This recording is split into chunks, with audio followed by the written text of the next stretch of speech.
Anthropic just released Opus 4.8, and if you're an investor, you're probably wondering how you could use it to make money. Well, it won't tell you what to buy, but with the right prompts, it can be insanely useful. Our research team is made up of financial experts with experience in Wall Street investing, traditional assets, and even crypto. And today, we're giving you 8 prompts for Claude to level up your investment strategy. So if you're ready, show it by bashing that like button, hitting subscribe, and let's get into it. My name is Louis, and welcome to the AI Bureau. If you've ever looked at a stock, crypto, or ETF and thought, I kind of get it, but not really, you're not alone. Investing is something that sounds simple, but can get overwhelming pretty fast once you actually start doing it. You're suddenly faced with unfamiliar concepts, often explained in language that feels deliberately written for corporate boardrooms.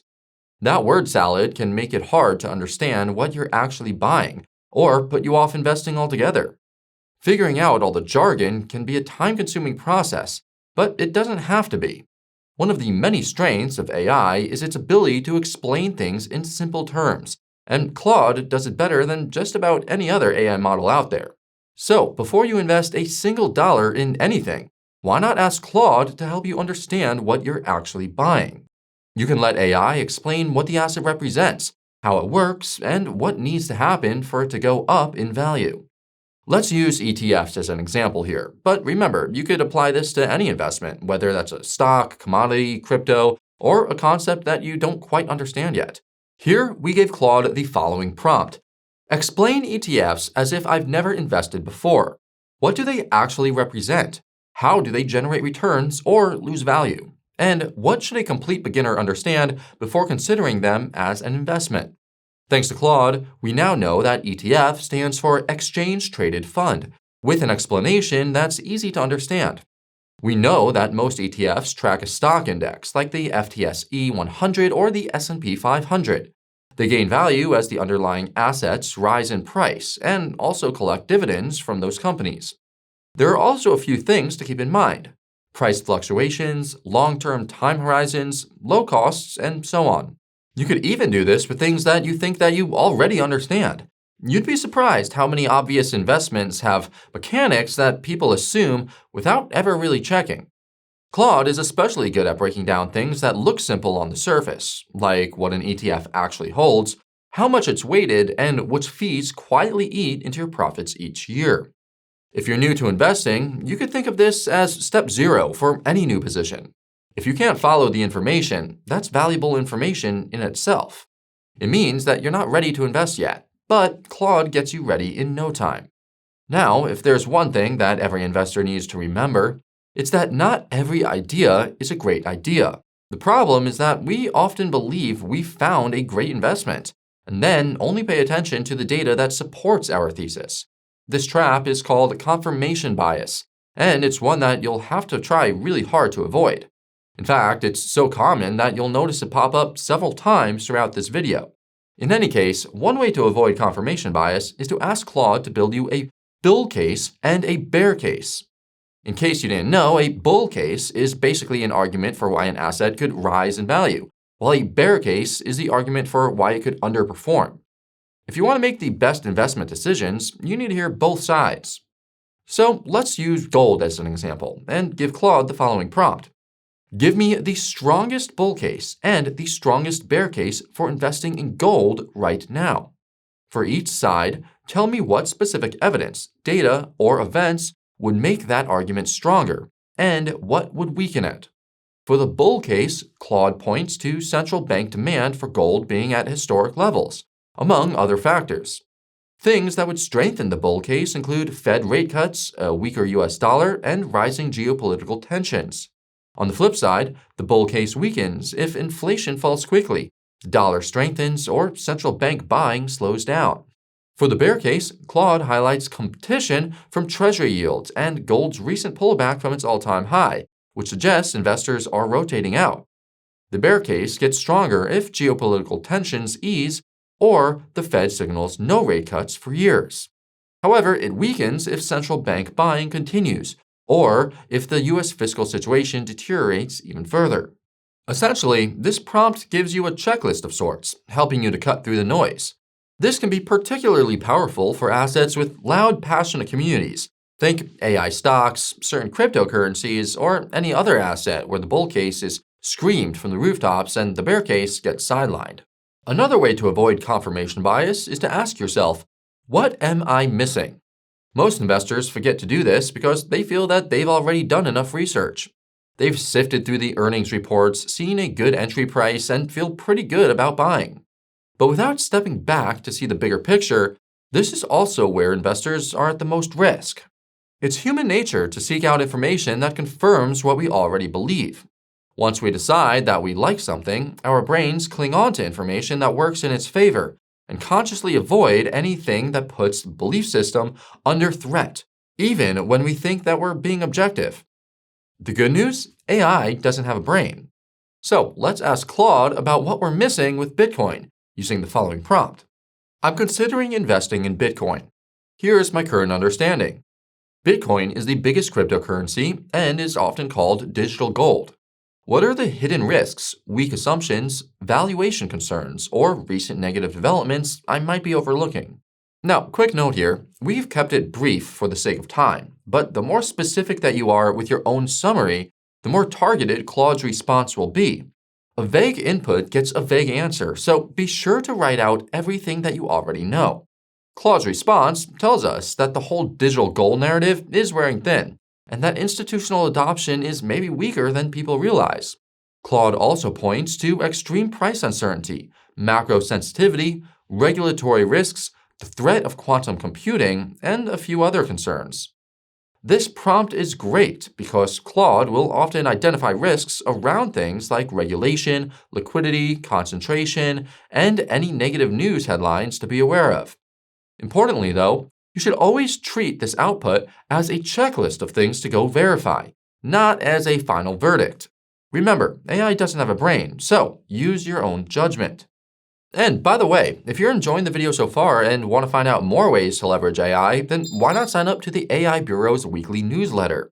It's completely free and will show you exactly how to use this once-in-a-generation tech to its full potential. All you have to do is click the link in the description or scan the QR code that's on the screen. Now, as an investor, you'll often have to decide how to deploy your capital. Should you buy Bitcoin or Ethereum, an S&P 500 ETF or a global tracker, gold or bonds as a defensive position?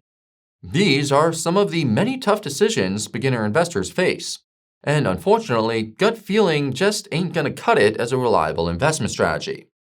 Instead, we need to thoughtfully compare the assets that we're interested in. But this could take a lot of time, so why don't we let Claude do the legwork here? Let's give Claude a prompt that compares 3 totally different assets, like this.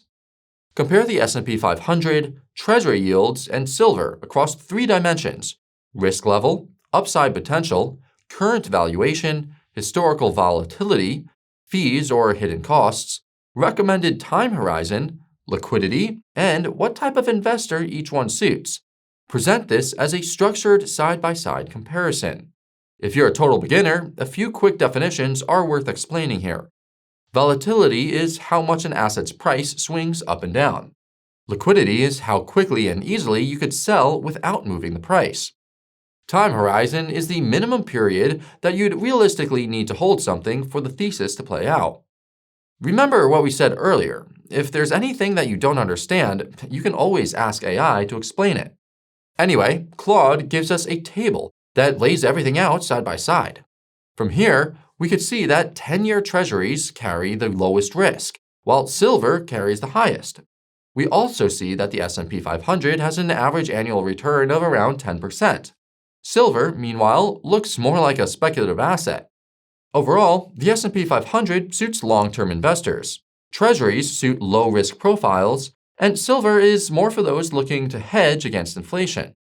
It's important to note here that Claude won't know your exact tax situation, your portfolio, or your risk tolerance. So treat the output as a thinking framework, not a personal recommendation. The goal is to eliminate options that clearly don't fit your situation and get clarity on the trade-offs between the ones that do. Now, have you ever started researching an investment opportunity only to find a total information overload? Those earnings reports, central bank statements, analyst write-ups, and macro newsletters are all long, dense, and enough to fry your brain, especially if you're a beginner. By the time you've worked through it all, you're either lost in a sea of research notes or have lost the will to live. Well, remember how we said that Claude is great at explaining things in clear terms? It's also great at reading long reports, articles, and newsletters, and extracting the key insights. This can give you all the information that you need in just a fraction of the time. So, as an example, here's an awesome article comparing Bitcoin and Ethereum, written by the Coin Bureau. Hey, I think I know those guys. Anyway, the article is detailed, but it also takes 36 minutes to read. So, let's use Claude to give us the key highlights with the following prompt. Here is a Coin Bureau article comparing Bitcoin and Ethereum. Then just copy and paste the link. Extract the most important investment-relevant insights. Highlight key financial figures and what they mean, any changes to guidance, and any risks the authors mentioned. Present this information in simple bullet points. We get a set of metrics comparing circulating supply, market dominance, and energy usage for both assets. We see that Bitcoin's last major event was the 2024 halving, while Ethereum's was the Fusaka upgrade in December 2025. Each has a clear thesis. BTC as a store of value, and ETH for its utility. The key risk here for Bitcoin include mining centralization pressures, while Ethereum faces smart contract risk and layer 2 fragmentation. The beauty of this prompt is that it brings your research down to just a few minutes, rather than a few hours. Pro tip though, Claude can handle long documents in a single input, so always feed it the link or the full text, rather than just a summary. The more it has to work with, the better output that it could give. Now, here's a mistake almost every beginner investor makes. They see lots of things that they like the look of and buy into them blindly without ever building an actual strategy. What they build looks more like a collection of shiny objects rather than a legitimate portfolio framework. A portfolio framework isn't simply a list of assets to buy. It's a set of rules that guides everything, like how much capital you allocate, what percentage goes where, how diversified you are across different risk assets, and how all of that adjusts as your personal circumstances change. So, let's ask Claude to build us a portfolio framework using the following prompt. Help me build a beginner portfolio framework based on the following. Time horizon, let's say 5 years. Risk tolerance, like low, medium, or high. Let's go medium to high. Income stability, let's say we have a variable salary. And main goal, let's say capital growth. Suggest how to allocate across asset classes and how concentrated or diversified I should be. Give me a framework for thinking about sizing and structure. According to Claude, quote, you could take meaningful risk, but your variable income means that you need liquidity buffers before deploying aggressively. Solid advice. It then suggests keeping 10 to 15% in cash, 55 to 65% in core equities, 15 to 20% in alternative assets, and 5 to 10% in bonds. Claude also explains the reasoning behind each allocation, how to adjust the mix over the next 5 years, and which mistakes to avoid. This is a solid framework to start with, but it shouldn't be treated as gospel. Think of it as a starting point. The best way to turn it into a complete portfolio framework is to check the market data yourself. Things like key support levels and price, or how different assets react to macro shocks. But whatever you do, be honest with your inputs. If your income is less stable, or your time horizon is actually shorter than what you'd like to admit, just say so. Claude's framework will shift accordingly. You want to make sure that you have the best starting point for you to build your own strategy. Moving on, I want you to picture a scenario.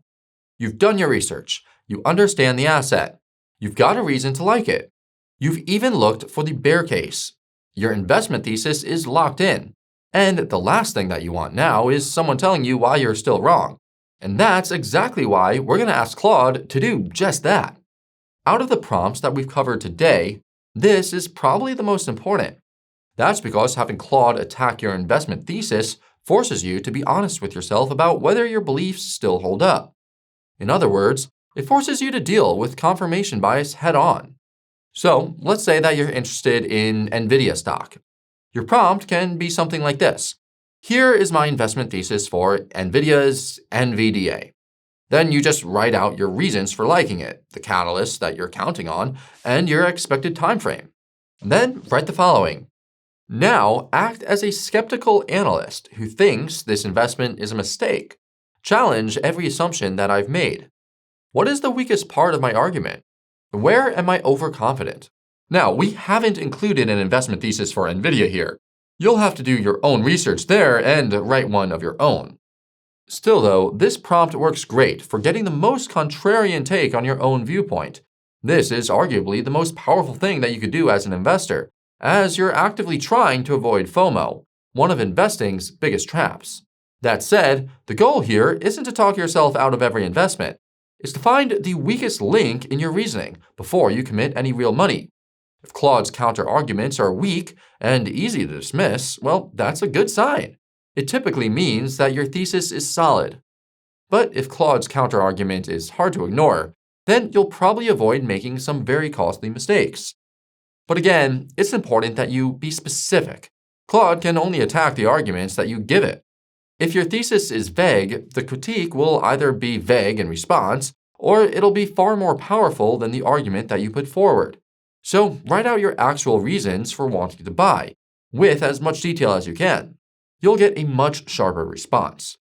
And this relates to the final prompt that you could use, which really helps to iron out confirmation bias. The truth is, investors who don't define their exit criteria in advance tend to move the goalposts. The price drops, and they find a reason to hold. The earnings miss, and they find a way to explain it away. Their investment thesis quietly changes, but they never really admit it. Professional asset managers solve this by defining their invalidation criteria before they even enter a position to begin with. This prompt helps you to do the same thing. So, one last time, let's take the FTSE 100 as an example and give Claude the following. I'm considering the FTSE 100 because it has an average annual return of roughly 7%. What specific data points, news events, macro changes, earnings results, price action, or regulatory developments should make me either wait before buying or avoid this investment entirely? Give me a concrete checklist of things to monitor, not general warnings. Note that you should provide your own reasons for wanting to invest, whatever that might be. Again, we kept it short for the sake of time, but you'll get a much better response if you include more detail. Claude identifies the FTSE 100's level of 10,378 points at the time of shooting, noting that it is 4.8% below its all-time high. Claude says that if it falls below 10,000 points and stays there for 3 consecutive sessions, that's a signal to avoid. It also advises waiting to see if the Relative Strength Index, or RSI, rises above 70, or if the price drops below the 200-day moving average. And it recommends monitoring whether the daily signal flips to strong selling. Below the checklist, Claude also provides the thinking behind each point. Oh, and if anything that we've just mentioned, like the RSI or the 200-day moving average, confuses you, just remember what we said back with the first prompt. Claude can explain all of these with ease. And pro tip, once you've actually got Claude's response, save it. That way, you can review it periodically once you've entered the position.